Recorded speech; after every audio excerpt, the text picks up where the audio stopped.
आजच्या या सखोल चर्चेत सर्वांचं खूप खूप स्वागत आहे. आपण नेहमी असा विचार करतो की एखादी विशिष्ट गोष्ट आपल्याला मिळाली की आपलं आयुष्य अगदी परिपूर्ण होईल. अगदीच.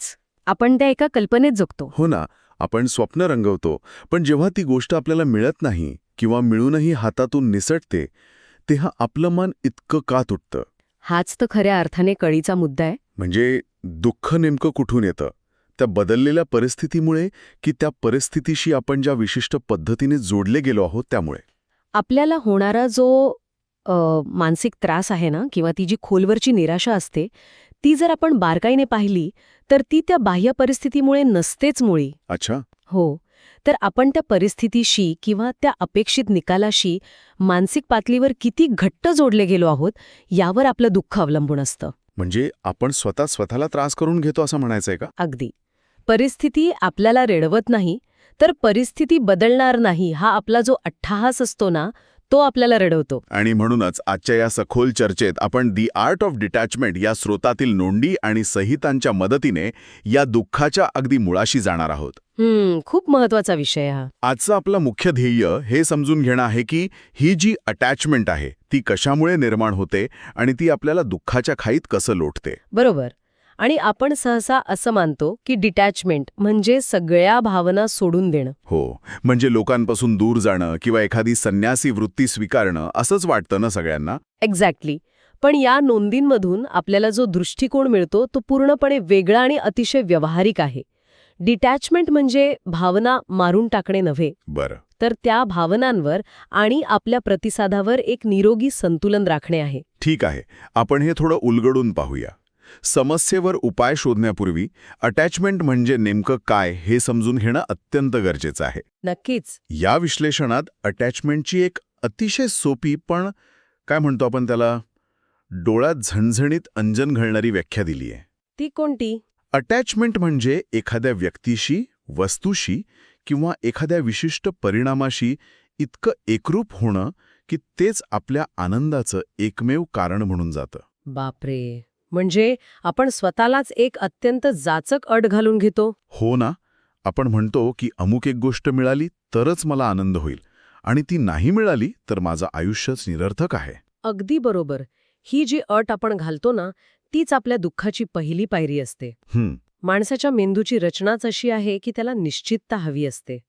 उत्क्रांतीच्या काळात जेव्हा माणूस जंगलात राहायचा, तेव्हा उद्या काय होणार हे माहीत नसणं म्हणजे जीवावर बेतण्यासारखं होतं. खरंय, सर्व काही आपल्या नियंत्रणात असावं अशी आपली नैसर्गिक ओढ असते. हो, पण इथेच तर खरी गोम आहे. मला इथे एक साम्य मांडायला नक्की आवडेल. म्हणजेच आपण आपल्या आनंदाचा रिमोट कंट्रोल बाहेरच्या जगाच्या हातात देतोय का? हे खूप छान उदाहरण आहे. म्हणजे विचार करा, तुम्ही घरात सोफ्यावर बसला आहात आणि तुम्ही टीव्हीचा रिमोट खिडकीतून बाहेर फेकून दिला.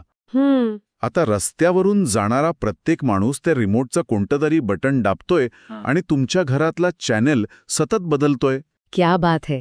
हे अगदी अचूक वर्णन आहे आपल्या भावनांचं. बाहेरच्या जगाने आपल्या मनासारखं वागलं की आपण खुश आणि त्यांच्यात थोडा जरी बदल झाला की आपण दुःखी. इथली सर्वात लक्षवेधी गोष्ट म्हणजे आपण ज्या जगाच्या हातात तो रिमोट कंट्रोल देतोय ते जग सतत बदलत असतं. अगदी निसर्गाचा नियमच बदल हा आहे. लोकांचे विचार बदलतात, परिस्थिती बदलते, पण मानवी मनाचा एक अवास्तव हट्ट असतो की सर्व काही तसंच राहावं, फ्रीज व्हावं. आणि वास्तवाचा आणि या अपेक्षांचा मेळ बसत नाही तेव्हा मनात घर्षण निर्माण होतं आणि त्यातूनच दुःख जन्माला येतं. पण जर जग सतत बदलत आहे आणि ही गोष्ट आपल्याला तार्किक पातळीवर माहिती आहे, तरीही आपण या दुष्टचक्रात कसे अडकतो? या स्रोतांमध्ये असं स्पष्ट केलं आहे की आपण सहसा 3 मोठ्या सापळ्यांमध्ये नकळतपणे अडकतो. अच्छा, कोणत्या आहेत हे 3 सापळे? यातला पहिला सापळा आहे अपेक्षा. आपण नेहमी इतरांकडून एका ठराविक पद्धतीनेच वागण्याची अपेक्षा करतो. म्हणजे माझ्या मित्राने माझ्याशी असंच बोललं पाहिजे किंवा माझ्या बॉसने माझं असंच कौतुक केलं पाहिजे, असं ना? अगदी.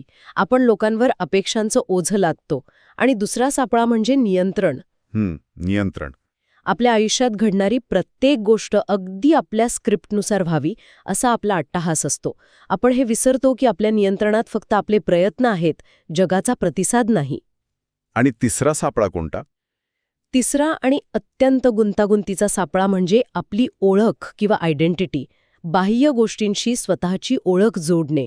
म्हणजे हेच माझं आहे, हेच मी आहे, असं म्हणणं. हो, मी या कंपनीची मॅनेजर आहे, हीच माझी ओळख आहे, असं आपण स्वतःला सांगतो. अनेकांच्या मनात येणारा प्रश्न आहे. याशिवाय आपण जीवन कसं जगू शकतो? मी नेहमी सांगते की अपेक्षा असणं चुकीचं नाही.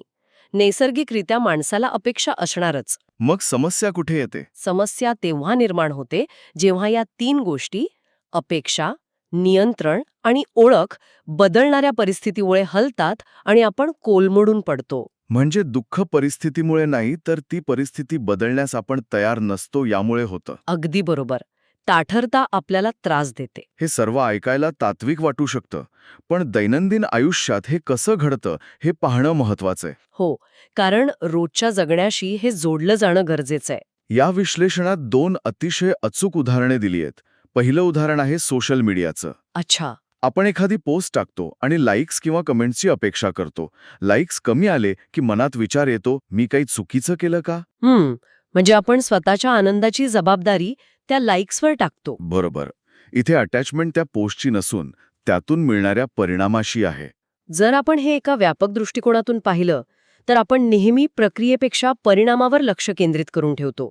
आणि हेच आपल्याला दुसऱ्या उदाहरणाकडे घेऊन जातं, स्पर्धा. हो, स्पर्धेचं उदाहरण खूप महत्वाचं आहे. आपण जिंकण्यासाठी खूप मेहनत घेतो, पण हारल्यावर आपल्याला प्रचंड दुःख होतं. हे दुःख मेहनत वाया गेली म्हणून होतं का? अजिबात नाही, कारण मेहनत तर आपल्याला काहीतरी नवीन शिकवत असते. अगदी. हे दुःख जिंकण्याच्या परिणामाशी आधी स्वतःला जोडल्यामुळे होतं. जर आपण फक्त प्रयत्नांवर लक्ष केंद्रित केलं असतं आणि परिणामाला आधीच स्वीकारलं असतं तर इतकं दुःख झालंच नसतं. जो धावक फक्त जिंकण्यासाठी धावतो, तो हारल्यावर धावणं सोडून देतो. पण जो धावक धावण्यावर प्रेम करतो, तो हारला तरी उद्या पुन्हा ट्रॅकवर उतरतो. हीच ती डिटॅचमेंट आहे. क्या बात है. पण या सततच्या परिणामांच्या चिंतेमुळे आपल्या आत एक ताण निर्माण होतो ना? हो, आणि या विश्लेषणात त्याला एक खूप छान नाव दिलं आहे, अदृश्य ताण किंवा इन्व्हिजिबल प्रेशर. हा ताण आपल्याला डोळ्यानं दिसत नाही, पण तो सतत आत धुमसत असतो. हा ताण नेमका कसा जाणवतो? आपण सतत विचार करतो, मला जे मिळालंय ते टिकेल का?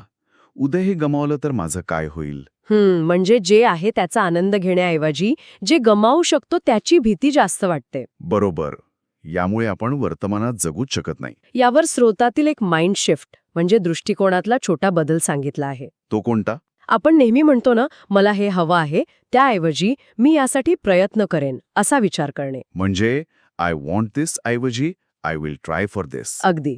हा छोटा बदल परिणामापासून डिटॅच होण्यास मोठी मदत करतो. तर या सगळ्याचा नेमका अर्थ काय होतो? याचा अर्थ असा आहे की आपण आपल्या कृतींना अंतिम परिणामांपासून वेगळे करायला हवे.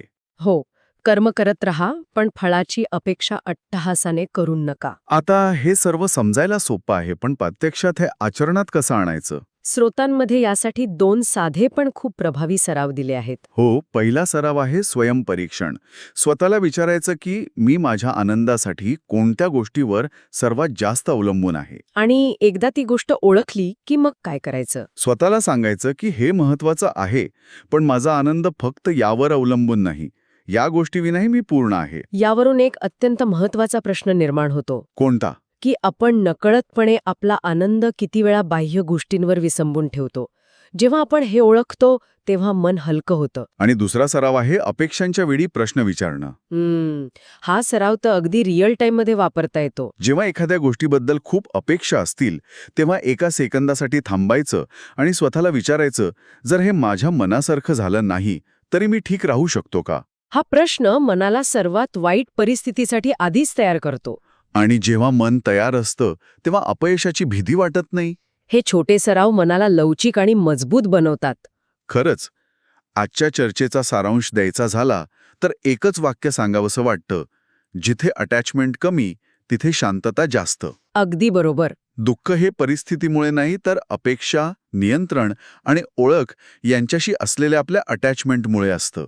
आणि यावर मात करण्याचा पहिला टप्पा म्हणजे जाणीव किंवा अवेअरनेस. स्रोतात ही जाणीव कशी निर्माण करायची यावरही भाष्य आहे, पण तो कदाचित पुढच्या चर्चेचा विषय असेल. हो, नक्कीच. पण चर्चा संपवताना मला एक नवीन विचार करायला लावणारा मुद्दा इथे मांडावासा वाटतो. नक्की, सांगा ना.